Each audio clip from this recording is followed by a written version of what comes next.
This week, the name on the marquee has got to be AJ McKee, who this past weekend in Japan, Bellator versus Rizin in the main event defeated Rizin's Roberto de Souza by unanimous decision in a 3-round lightweight bout. Mark, let me throw it over to you first.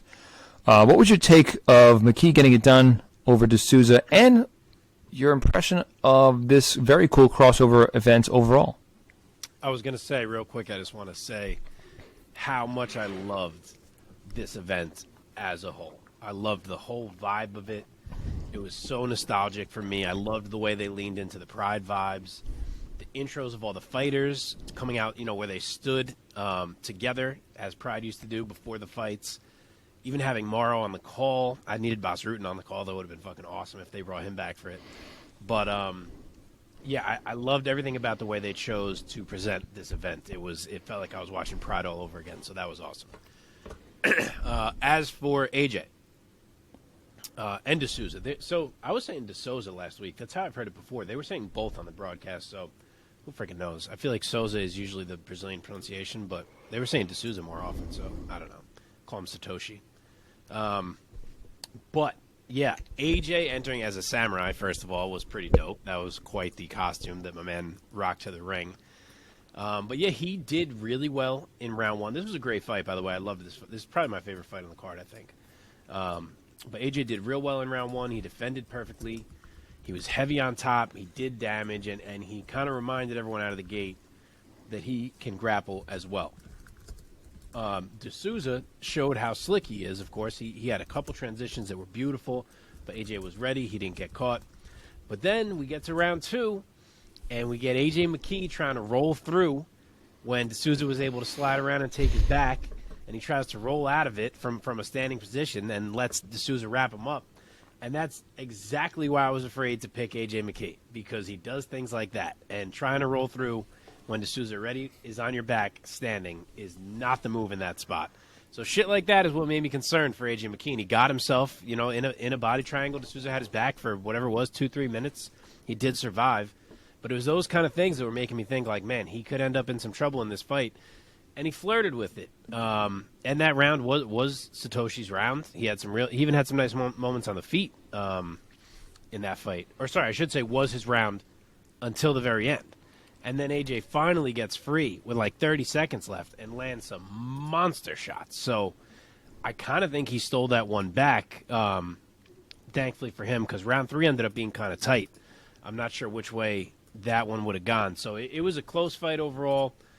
Kind of a tough one to score for rounds 2 and 3, depending how you look at it. I wanted to watch it again. I didn't have time to. It did feel like the right man won. All these fights were fairly close, to be honest, other than Kyoji's, which we'll get to. Rizin went 0-5, but they battled. But, yeah, I think the right man won. I was impressed by AJ McKee. He was willing to grapple a lot, put himself in some tough spots, but mostly survived and did well. But it was a good showing for de Souza, too, I think. Both guys look good. Omar, let's bring you in here. What was your impression of the event on the whole and of McKee getting it done in the main event? I thought it was a fantastic fight. Couple of things that I took away was the ring definitely made a hell of a difference as compared to the cage. I think there were a couple times during the grappling exchanges, McKee was looking to push off of the cage and was like, oh shit, that's air. There's nothing in between those ropes. And I think it messed up some of the things I think he's acclimated to be doing in those motions, in those Bellator cages. I was also very surprised that McKee flirted with the ground game to the extent that he did. So I knew he would go down on the ground. I knew he would be or want to get top position. I knew he would be trying to do ground and pound. I did not expect him to throw up as many submission attempts against this man as he ended up doing. I don't know if he realistically thought he'd be able to catch him, try to cement something amazing in that respect because of the credentials that de Souza comes with. But it was kind of a weird flex because if there was one thing de Souza was going to be significantly good at, it was going to be that part of the game. And you would imagine that AJ McKee would try to exploit the striking or other areas where de Souza may not be as talented. But McKee was kind of ready to go everywhere. I think technically on the feet you could see AJ McKee was better. but the fight was so grappling heavy that I think the cardio got both of them. You could see by the third round, both of them wanted to sit down. I mean, they were exhausted by the third round. AJ McKee was turning his back and walking away. I mean, he was pulling some Nate Diaz shit in the third round. It was very interesting. I enjoyed the fight, though. It was a scrap from beginning to end. There weren't a lot of dead moments there. Just a lot of surprising choices from AJ McKee regarding a lot of the submission pulls that I just didn't see coming. For better or worse, and I guess so far it's been better. You could argue that he has not lost a fight if you scored that Pitbull rematch for him. But for better or worse, he's one of these guys, I think, who thinks he is better no matter what aspect or angle of a fight he's in. He just believes it.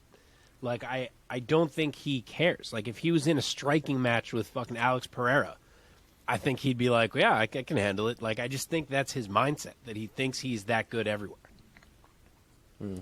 Yeah, it was striking to see him so tired towards the end of that fight. And I think you're right. I think maybe the change of environment was part of it, and being in a ring with ropes was part of it. Yeah. Yeah, man. I mean, he went hard, also and Souza pushes a pace. Like, you may not realize it because you're on the ground, but like, he is making you work. You got to move to defend in every freaking split second because he's going from setup to setup to setup to set. Like, you're moving the whole time. And for those of you who are watching and perhaps not appreciating what you're seeing, I can promise you with all hell, the grappling that you're watching is at least 5 times more intense than the striking that they put on. Yeah. On your body. So if you're wondering why they're getting exhausted so quick, grappling will kill you way faster than striking will in terms of your cardio. Oh, yeah, so man. It was a tall order, that fight, by the end of it, when you look at how much grappling went into it and those small moments of striking that went in between. And to be honest, the pace never really stopped. I mean, they were go, go, go from beginning to end all 3 rounds. So it was an intense fight, man. It was good. I loved it. I thought it was a fantastic. The whole event I thought was fantastic, but this fight I thought was really good. A nice little way to end it off. Yeah, man. You guys want to move on to the co-main event? Yeah, just throw out one last point. I would love it if they could. I mean, there's a lot of guys who you could argue should be in this lightweight Grand Prix that's coming up in Bellator. But I would love it if they could work some deal where Souza is in the Grand Prix. I think that'd be fun. That'd be cool. That'd be cool. All right. In the co-main event for Bellator versus Rizin on New Year's Eve, Patricio Pitbull defeated Kleber Erbst by unanimous decision in a 3-round featherweight fight. Omar, let me toss it over to you first this time. Give us your take of Pitbull getting it done in this event. If Pitbull was the same height as this man, Kleber would have died. Same thing. Kleber would have died. I tell you that right now. The size difference, and we talked about the size difference last week, and we talked about how Pitbull is usually the smaller guy and whatever else. I didn't realize how much shorter this man was until I actually watched the fight. And credit to Kleber for teeping the shit out of him for like 3 rounds. I mean, the man was front kick galore, jab galore. He did everything he could to keep Pitbull the fuck away from him, and I don't blame him. It was a good game plan, especially if you consider, if you really believe you can keep him away from him and just keep striking him, that's points on points on points. So it's not really a terrible game plan, especially when you know that Pitbull will lay you out with one clean shot. Especially, if this was Pitbull, I think from like 5 years ago, the Pitbull that literally would walk forward and not give a shit and, was super aggressive, this fight might have also gone a different way. But the Pitbull of late has very much been about, like, fuck the fans and what they like. I'm going to go in there and win the fight the way I want to win my fights. And I'm going to do it with the least amount of damage or however his mindset is in those situations. So he was a lot less aggressive than I think he could have been. And I think Kleber was able to kind of get off a lot more than I was expecting him to as a result. With that being said, Pitbull definitely didn't take a ton of steps back. Like I said, Kleber was really trying to keep him off of him the whole time, but Pitbull was having a lot of issues trying to find the entries. When he did land some good shots. And I think the decision went the right way, but I will give Kleber the credit he deserves for putting on a fight that he did, because I didn't think that the man had a chance in hell inside of that ring with Pitbull. So credit to him, man. It was, a much better fight competitively than I thought it was going to be. Mark, give us your take of Pitbull shining in the co-main event. Yeah, I was going to make the same exact point of thank God that Kleber had the reach advantage that he had, because he may not have lasted long if he hadn't. He was working the teeps. He was backing up. Also, thank God that it was a ring and not a cage, because he was able to kind of put his back on the ropes and lean his head another foot over the ropes so that Pitbull was having a hard time hitting them. Whereas if it was a cage, he wouldn't have had that option. His head wouldn't have been able to go backwards like that as Pitbull's walking him down all fight long. So I think in a cage that might have ended a lot quicker, to be honest. But, Pitbull is a wild fighter to watch, because on one side, credit to Kleber, he was pushing a pace the whole fight. As much as he had to back up and kind of fight defensively at times, the pace never waned from Kleber. He was going the whole fight. But on the flip, watching Pitbull, and I don't mean, obviously there is a lot going on, and the dude's an incredible counter striker and all this, but like, if you're just on the face of it, he barely moves. Like, he kind of just stands there. Every 30 seconds, he like throws a combo. Even when he tries to defend a takedown, like, there's no big sprawl. He just stands there. He just shucks you off. He just moves you to the side. Like, it's almost like his feet barely move. He's a wild fighter to watch. There's no large movement that comes from him. And it wasn't necessarily always that way, but that's kind of how he fights now. It's like you can't get him off where he wants to be standing and how he wants to be fighting, which is really unique, especially for a guy of his size, who's normally at a size disadvantage. So he's a strange fighter to watch, but he looked good. He did win the fight. I think the decision went the right way. I do think it was a lot closer than the announcers were making it seem. They were like talking about it like it was some big, huge landslide. I didn't see that. I thought it was fairly close, like unnecessarily close in my opinion. I think Patricio had a chance to make a larger statement than he did, and he kind of just made sure he got the win and got out of there. But, I mean, a win is a win. It's a relatively big win. He did what he does. He's so good at handling range, at counter-striking, at defending the takedown when he wants to. But it would have been nice to see him maybe hit the gas a little bit in such a big spot. Pitbull is just so complete. He's just so dangerous everywhere. He's so good everywhere. At this point, he's such a veteran. He's a guy who don't miss his fights, man. Because when this guy hangs it up, when he retires the gloves and lays them down in the middle of the mat, if you haven't seen his fights, you're going to regret it, man. Because he is a pleasure to watch. He's everything any MMA fan wants. He presents danger at all times. His technique is excellent, and he's so well-rounded. So props to him on getting a great win. I wish so badly that there was a way for us to see him fight UFC guys before it was all over. Like, just to know, is he losing to the top 10? Is he beating everyone that's not like Max and Volk? Is he beating Max and Volk? Like, we don't know. We have theories, of course, on it, but I just wish we could know how truly good this man is, because it's difficult to gauge. Well said. All right, let's keep going down this Bellator versus Rizin card on New Year's Eve in the flyweight division. Another win for Bellator when Kyoji Horiguchi defeated Hiromasa.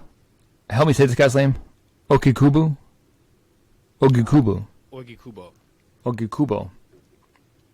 Also by unanimous decision in a 3-round flyweight fight. Mark, let me stay with you here. Give us your take on Horiguchi getting it done. Also for Bellator.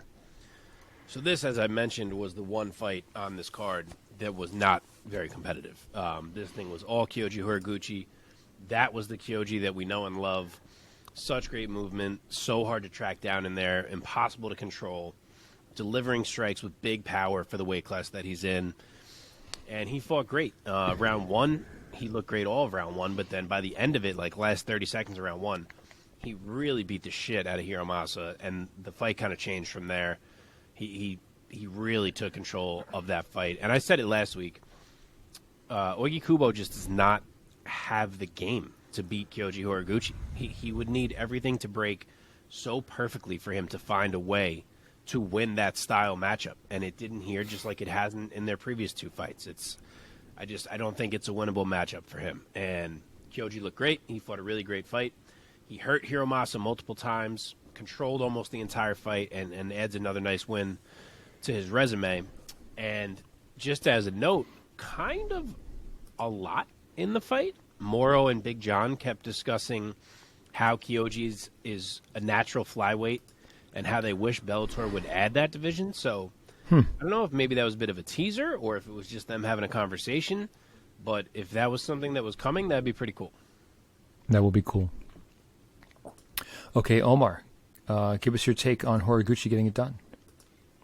Yeah, overall, I definitely think that Horiguchi took that one with no real problems. If there was anywhere that you want to give Ougikubo credit for, his ground game, he did his best to try and present a problem on the ground.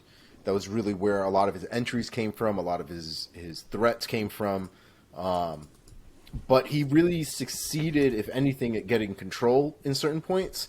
Never really got to a point where he was causing damage. In most of the situations where he did end up with control, Kyoji found a way to reverse or remain or get back into an advantageous position from there. Also, didn't know that your like torso could be between the ropes, and you could still be punching down at your opponent. I thought once you break the ropes, I thought they'd like stopped you and like moved you back into the center or something like that. But no, they let homeboy just punch through the ropes. It was really weird. Yeah, I thought that was interesting too. Yeah, so that was new for me. But Horiguchi was a step ahead, man. He was a step ahead, I think, the entire fight. Like I said, Ougikubo had some moments, very few and far between when it came to the grappling exchanges. But overall, Horiguchi was he was all over him. And it did get worse as the fight progressed. Round one was kind of a nice little ground teaser. They kind of made sure that they expressed who was the better guy versus, in control and doing that stuff. And then when it got to round two, there was a little bit more action involved. The pace increased. The striking increased from the ground. But then once we got to round three, that's when shit kind of really hit the fan for Ougikubo, and Kyoji just ran away with it. So, fantastic performance from Horiguchi. Yeah, man. Dominant. Anything else you guys want to say about Kyoji? Okay. Two more. In a 3-round bantamweight bout, Bellator's Juan Archuleta got a split decision victory over Rizin's Chul Kim. Omar, sticking with you here, who do you think won that fight? Honestly, I don't know. I don't really care, man. That fight was awesome. That fight was absolute madness. That was the war of wars. The Spaniard was probably the best name for him in that fight. It was a great fight, man. I think one of the things I loved about that fight was, I think when we talked about it, we talked about Archuleta being the better fighter, Kim kind of being more of a brawler, more of an aggressive fighter that kind of uses the opportunities presented from his aggression and taking people off of their comfort zones, and taking advantage of those positions. This was an everywhere fight. I think Archuleta played a little bit more into Kim's game than I think even I thought was going to happen. And it made the fight very, very competitive. I thought Archuleta would be a little bit more technical, especially on the feet when it came to the striking exchanges. But Kim did work, man. Kim landed some good fucking shots on Archuleta. Some good shots. Both of them, I think, were opened up by the end of the fight. Archuleta had a few slices on his face. Kim had nothing. I know he was disappointed by the end of the fight. I think he was one of the more visibly disappointed fighters who lost that night. But to be honest, man, I thought he was the one who really gave the Bellator fighter a run for their money. One could argue that the Pitbull one, Pitbull could have done more and all this stuff. But this one just seemed like they both just left everything there. Maybe even a piece of themselves. Not really sure. But that was a crazy-ass fight. Would watch again. Kim has nothing to hang his head about, man. That was a great fight. Mark, do you think Archuleta was the rightful winner of that fight? I do. And what a night for Juan Archuleta. Between the entrance and the costume that he was rocking and the dance on his way in, which they said was an Aztec warrior type costume and in an homage to his mother's lineage. Between that, the win, the awesome fight he put on, the post-fight speech where he's imitating Lenny Hart. I mean, that he'll be telling stories about this one when he's like 80. So that was a hell of a night for him. And then on the flip, you have Chul Kim. How cool is this guy as a fighter? I mean, I don't know that I've ever watched like a full fight of his. I remember when he was the double champion Road, and I saw some clips. But to watch a full fight of his, I can watch this guy fight all day. I love to see guys with unique styles like that. Like, that's the part of MMA that used to be so appealing to me that we've kind of lost, because now everyone, for the most part, is kind of born from like an MMA mold. So you don't see guys with these like weirder styles like he has, and to see a throwback style like his is just awesome. And he came to scrap. Like, they scrapped right out of the gate. I do think Juan probably won round one, but everything Kim was throwing hurt, including the leg kicks. Like, he was coming with heat. And Juan was in a bit of trouble on the feet in this fight, man. Like, Kim was just walking him down, and he was changing his angles really well. Beautiful shots to the body. Sometimes lead uppercuts to the body, which was unique to see, but they were landing. And Juan had to rely on the wrestling. Like, he had to use that to get him through, or else he was kind of getting walked down. But I think he did. Like I said, I think he took round one. Round two, he was able to get a bunch of takedowns. I think he did enough to take round two as well. So I do think the right guy won on the cards. I do think Kim won round three. So it was a really good scrap. It was no easy fight for either guy, and a good win for Juan, but a good showing for both of them for sure. And then Juan had me dying with the impressions of Lenny Hart on the mic in the post fight. That guy was just freaking living his life out there. He didn't care who was watching or who was listening. Yeah. Archuleta was a 15-year-old adolescent in that cage for those like 3 minutes in his post-fight interview. He was so happy. 100%. So happy. Yeah, man. Okay, one more before we get into our MMA Sphere headlines segment. Opening the main card for Bellator versus Rizin in Japan on New Year's Eve. Gadzhi, Rabadanov. I always trip on my tongue. Rabadanov. How do you say it? Yep, you got it. You had it. Rabadanov. Rabadanov defeated Koji Takeda by unanimous decision in a 3-round lightweight bout. Omar, let me stick with you again. What's your take? A very good fight. Rabadanov, I thought, actually put the beats on Takeda. Sure did. First round was rough for Takeda. I think he dropped Takeda at least once, if not twice. Definitely cracked him a few times. His head went back more than once in that fight, even though he didn't drop that many times. But a hell of a performance in the first round. Once you started getting further into the fight, you could see that he was picking up the pace. Rabadanov, I should say, was picking up the pace. It was just getting worse for Takeda. And this was just another one of these Team Khabib winners that just put the beats on him, man. It was a great performance from Rabadanov. So impressive. Mark, give us your take. Rabadanov nearly finishing Takeda. What's your take? Bro, nearly finishing is right. Takeda got dropped so bad in round one. I don't know. He just fucking popped up. Like, he got dropped so bad. I don't know how he was back on his feet so quickly. That was a wild one. But he was a tough dude, man, and he showed it all fight long. Because, obviously, round one went Gadzhi's way. But round two, Rabadanov kind of let Takeda back in. He took his foot off the gas. Takeda started finding some success, mixing it up. And we knew Takeda had some wrestling in his bag. He's a well-rounded fighter as well. And I thought he came back and took round two and made Gadzhi have to say, like, fuck, I got to make sure I get round three here. And round three was competitive, but I do think Gadzhi got it. I think the right guy won the decision and all. But I really enjoyed this fight. I was impressed by Takeda. He was a tough dude. He was trying to figure out the puzzle. I thought they were pretty evenly matched. They had some great grappling exchanges, great scrambles.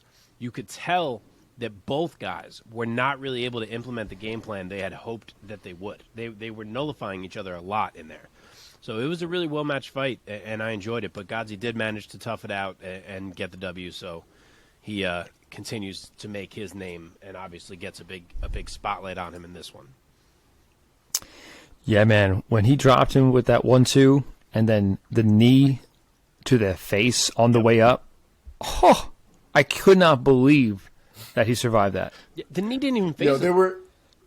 There were so many times where I like, us being UFC boys and whatever else, like we're so used to the rule set. Yes. There were so many times this event where somebody did like, something crazy and I'm standing there. That's fucking illegal, man. It's not. I had wrapped my head around legal. that it was legal, so I wasn't freaking out about that.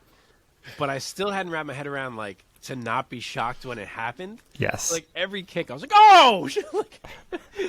I remember when at one point AJ goes for a soccer kick on the ground or a stomp on the ground while Kleber was on the ground, and I was like, "Dude, what are you doing?" Or Souza, excuse me, Souza. Yeah, he had one nasty stomp like to the body. It was a dope one. Yeah, he had some good ones. Those moments were freaking me out though because I'm not used to seeing that stuff now at this point. Now that when it's happening in a rule set that it's allowed, it just keeps throwing me by surprise. I can't get used to it. I love it, but I can't get used to it. It would be like watching an NBA game and seeing somebody like take 8 steps to a layup, and you're like, "Oh my god!" And then you're like, "Oh, but that's allowed in this league." Although in the NBA, that's like going to be in another 10 years. That's what guys are going to do. We're nearly there. Dude, Shogun, after he takes this last fight coming up in Brazil in January, right? This coming month. He should sign for one fight in Rizin, soccer kick someone's face off, and then retire. That would be awesome. Somebody call Shogun from Rizin, and somebody call Machida, and let's make that happen. Machida versus Shogun, Rizin. I wanted to make one fight. More meant some bum just so we can see one more soccer kick from Shogun. I don't know if he's soccer kicking. You just don't want to see. But he might be. Machida is not the Machida of old. Yeah, neither Shogun. Machida very well might be getting laid out by a soccer kick. Kyoji, I don't know if it was Kyoji who landed a knee from the ground. I think it might have been Kyoji who landed it. He knocked down, I forget this boy's name already, Ougikubo, yes. It was nice. And immediately goes for a knee. Dude, I was like, "What are you doing? Don't do it!" And then again, I got there. Yes.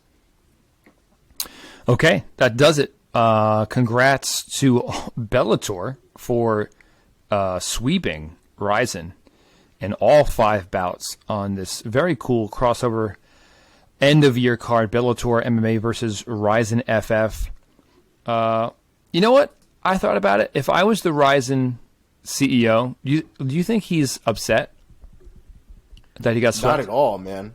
I don't think so. Dude, first of all, how many people really gave a shit about Rizin from a casual standpoint, right? Even if you watched UFC for, a little bit here and there, you watch some of the bigger guys in the Bellator when it, shows up on your TV or whatever. I doubt any one of them have probably even turned on a Rizin event.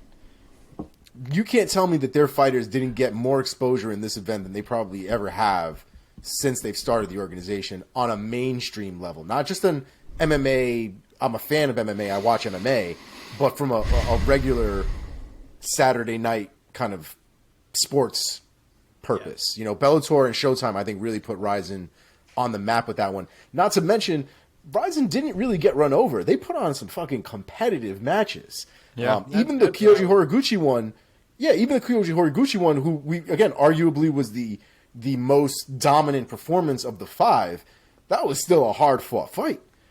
You know what I mean? Like, all of those guys... But it was still hard fought. You know what I mean? It wasn't. Yeah. We've seen real people get run over. They didn't have Kyoji on their side, so they could have at least got a W, considering he is a Rizin fighter. Originally, I thought he was for Rizin, and then once I saw the layout, I saw what was going on. But I just figured that was what it was. But I had the same thought. Either way, man, I thought the Rizin guys showed up and really did their thing. They didn't win, but you can't tell me that they didn't fight their asses off. I thought it was fantastic performances from all of them.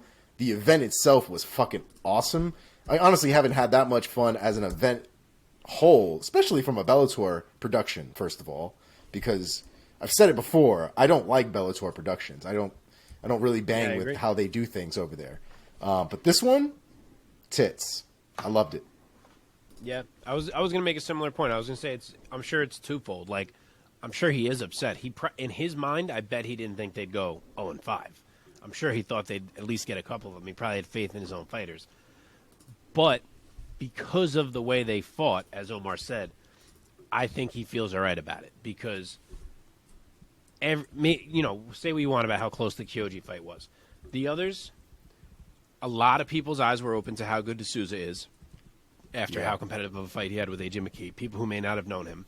And then all three of the other dudes, Kleber, Takeda, and Sucho Kim, freaking went to war out there with studs. So I think all three of those guys, anyone who was watching, is now interested in those three guys because they see the kind of fight they can put on, and next time they're on, they're like, let me beat these guys.